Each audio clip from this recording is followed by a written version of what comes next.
बिस्मिल्लाहिर्रहमानिर्रहीम अस्सलाम वालेकुम। कैसी हैं मेरी प्यारी प्यारी सी बहनें? उम्मीद है कि खैरियत से होंगी। मैं भी अल्हम्दुलिल्लाह बिल्कुल ठीक ठाक हूँ। और सुबह के नाश्ते के बर्तन हैं, बर्तन धो रही हूँ, किचन में हूँ क्योंकि किचन जो है वो जाने तो कहीं देता नहीं है। कितने ही किचन के काम कर लें लेकिन ऐसा लगता है ये हमसे कह रहा होता है कि मेरे पास बैठ जाओ, यहीं पे रहो, मेरी बातें सुनो, मेरे ही काम करो, कहीं मत जाना और कोई काम मत करो, बस यहाँ पर बहुत सारे काम है, यही करती रहो।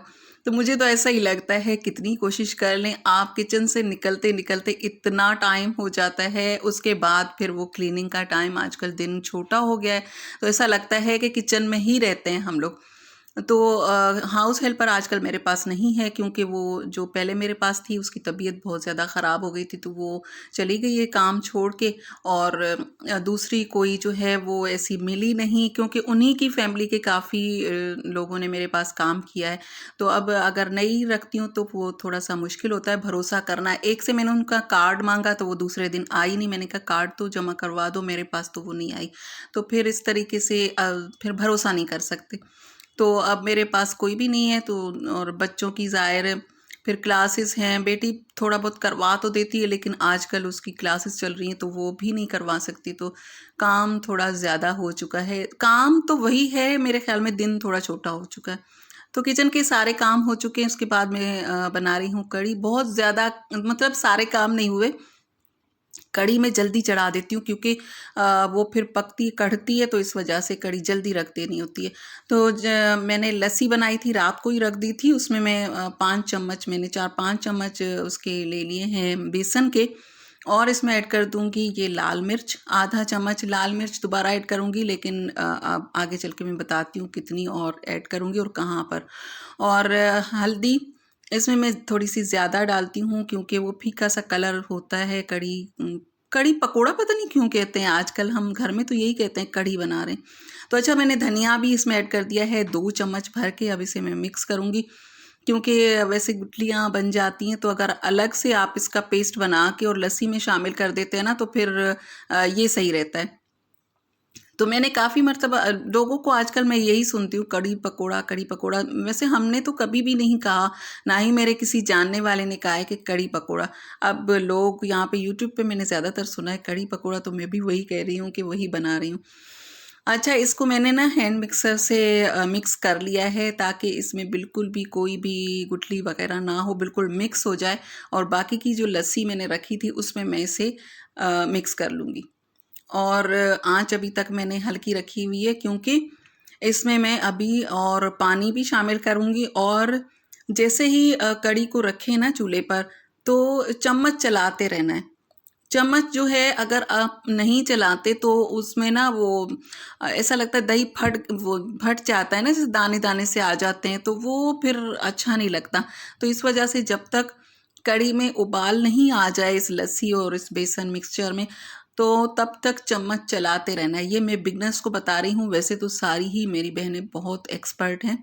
इसमें मैंने अदरक लहसुन का पेस्ट शामिल कर दिया है 1 चम्मच भर के। देखें, कुछ ऐसी डिशेज़ होती हैं जो आपको प्रैक्टिस से आती हैं, कुछ की आप रेसिपी फ़ॉलो करें वो बहुत अच्छी बनती है, कुछ ऐसी चीज़ें होती हैं जैसे कि कढ़ी है, बिरयानी है, इस तरह की चीज़ें जो है ना वो आपको प्रैक्टिस से आती हैं। जब आप खुद उसके साथ कुछ ना कुछ एक्सपेरिमेंट करते हैं तभी टेस्ट आता है। तो इसमें मैंने एक दरमियानी प्याज़ डाल दी और नमक शामिल कर दिया है। अब इसके पकने का वेट और इसे अब मैं चलाती रहूँगी और इंतज़ार करूँगी कि ये इसमें उबाल आ जाए। तब तक इसके पास खड़े रहना है, इसको छोड़ना बिल्कुल भी नहीं है क्योंकि उबल के नीचे भी गिर सकता है और इसमें दाने-दाने से वो जो आते हैं ना वो आ जाएँगे।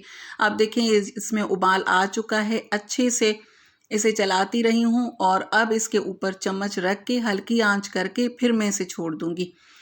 इस तरह से, क्योंकि कहते हैं कि चम्मच अगर ऊपर रख दिया जाए तो फिर वो उबल के नीचे नहीं गिरता है। तो इस तरीके से मैं इसके ऊपर चम्मच छोड़ दूँगी और फिर जब ये थोड़ा-सा बैठ जाएगा तो फिर हल्की आँच करके मैं इसे छोड़ दूँगी। तब तक मैंने अपने और काम किए हैं, मैंने क्लीनिंग की है, तब तक ये कढ़ी जो है वो पकती रही है। सुबह-सुबह इसी वजह से मैं रख देती हूँ क्योंकि कढ़ी जो है वो कहते ही इसी चीज़ को हैं, जो कढ़-कढ़ के पके वो कढ़ी होती है। तो यहाँ पर मैंने बेसन ले लिया है, पकोड़ों की तैयारी कर रही हूँ। पकोड़े आप जो जैसे नॉर्मल बनाते हैं उस तरीके से बेसन ले लिया है। इसमें मैंने हरी मिर्चें और प्याज ऐड कर दिया है और हल्दी ऐड कर दूंगी, और इसके साथ साथ धनिया जो है वो 2 बड़े चम्मच में इसमें ऐड कर रही हूँ। इस चम्मच में थोड़ा कम कम आ रहा है तो इस वजह से आपको लग रहा होगा कि ज़्यादा, लेकिन 2 चम्मच मैंने इसमें ऐड कर दिया है। और लाल मिर्च जो है वो उसमें कड़ी में तो मैंने पिसी हुई डाली है और यहाँ पर है कुटी हुई, और नमक शामिल कर दिया है। और अब इसको गूंद के, और इसमें मैं खाने का सोडा वगैरह नहीं शामिल कर रही हूँ। ज़ीरा मैंने 1 चम्मच इसमें ऐड कर दिया है। खाने का सोडा जो है वो दूसरे वाले जो पकोड़े हम लोग बनाते हैं ना, तो उसके लिए फूले फूले से बने, तो इस वजह से उसमें डाल देते हैं। और इसमें ना प्याज भी मैं कम डालती हूँ, और क्योंकि वो जो लच्छेदार पकोड़े हम प्याज के बनाते हैं वो तो आम वैसे खाने में अच्छे लगते हैं, लेकिन अगर कढ़ी के लिए बना रहे हैं तो उसमें कुछ लोग तो बिल्कुल ही प्याज नहीं डालते, लेकिन मैं प्याज डालती हूँ, कम डालती हूँ। और पकोड़े जो हैं वो छोटे छोटे बनाने चाहिए, क्योंकि वो फिर कढ़ी में जाके फूलते हैं और फिर वो एक्स्ट्रा बड़े हो जाते हैं। इस तरफ पकोड़े बनते जा रहे हैं, उस तरफ कढ़ी जो है वो कढ़ रही है हल्की आंच पर। तो ये पकोड़े मैं उसमें शामिल कर दूंगी, तो ये थोड़े 10-15 मिनट में ये सॉफ्ट हो जाएंगे। और कढ़ी को मैंने काफ़ी देर तक पकाया है, तकरीबन आपने 2, ढाई, 3 घंटे के लिए इसको पकाना है। जब इसके ऊपर ऑयल आ जाए, जब आप अब घर का दही जमाएंगे ना, तो आप इसे जब उबालेंगे कढ़ी को, तो इसमें ऊपर से ऑयल आपको नज़र आएगा, घी नज़र आएगा, तो उसका टेस्ट ही अलग होता है। जब भी आप कढ़ी बनाएं, घर का दही जमाएं, 2-4 दिन की मलाई जमा करें, उसमें थोड़ा सा दूध डालें और जाग लगा के उसमें से आप कढ़ी बना कर देखें, इतना टेस्ट ज़बरदस्त होता है। अगर आप बाहर से जो दही मंगवाते हैं उसमें कॉर्नफ्लोर होता है, बिल्कुल भी टेस्ट नहीं होता, तो उसकी कढ़ी तो बिल्कुल मत बनाएं।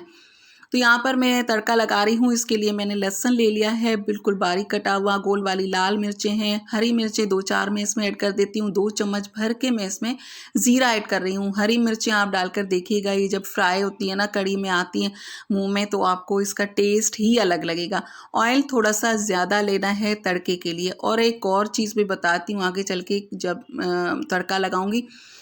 इससे पहले आप सबसे रिक्वेस्ट है कि वीडियो को लाइक कर दीजिए, और अगर आप मेरी यूट्यूब फैमिली का हिस्सा बनना चाहते तो मेरे चैनल को सब्सक्राइब भी कर दीजिए।